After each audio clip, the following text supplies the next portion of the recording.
ঢাকা বিশ্ববিদ্যালয়ের মেধাবী ছাত্র এবং ইনকিলাব মঞ্চের মুখপাত্র শরীফ ওসমান হাদী গত 12 ডিসেম্বর রাজপথে ঘাতকের বুলেটে বিদ্ধ হওয়ার পর দেশে বিদেশে দীর্ঘ এক সপ্তাহের লড়াই শেষে পাড়ি জমিয়েছেন না ফেরার দেশে।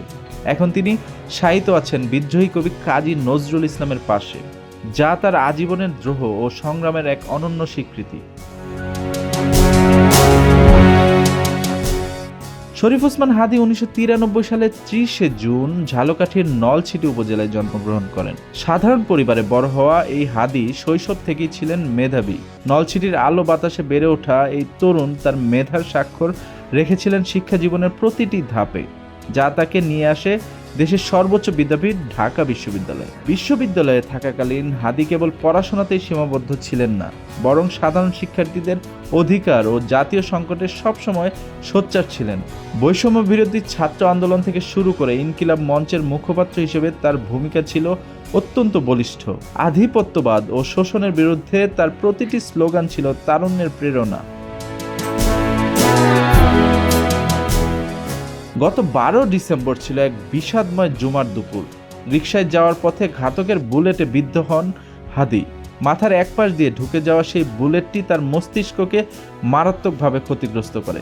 তাকে দ্রুত ঢাকা মেডিকেল কলেজ হাসপাতালে নেওয়া হয় এবং পরবর্তীতে এভারকেয়ার হাসপাতালে স্থানান্তর করা হয়। অবস্থার উন্নতি না হওয়ায় সরকারের বিশেষ উদ্যোগে তাকে সিঙ্গাপুর পাঠানো হয়, কিন্তু 18 ডিসেম্বর রাতে সব চেষ্টা ব্যর্থ করে দিয়ে তিনি শাহাদাত বরণ করেন।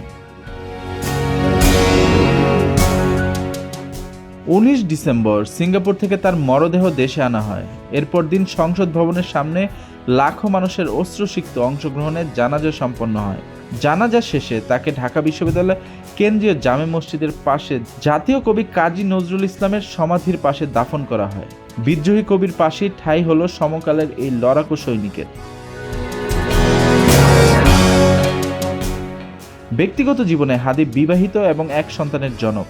ওসমান হাদীর স্ত্রী আবেগজড়িত কণ্ঠে তার স্বামীর অসমাপ্ত স্বপ্নগুলো নিয়ে কথা বলেন। তিনি বলেন, হাদী যে সুন্দর ও ন্যায়ভিত্তিক বাংলাদেশের স্বপ্ন দেখতেন, সেই বাংলাদেশ গড়াই হবে তার প্রতি শ্রেষ্ঠ সম্মান।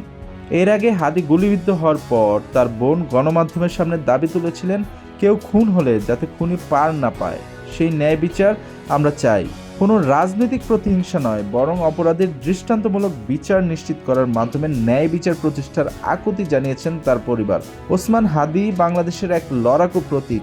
তার রক্তে ভেজা রাজপথ যেন কোনোদিন ভুলে না যায় তার এই মহান আত্মত্যাগকে।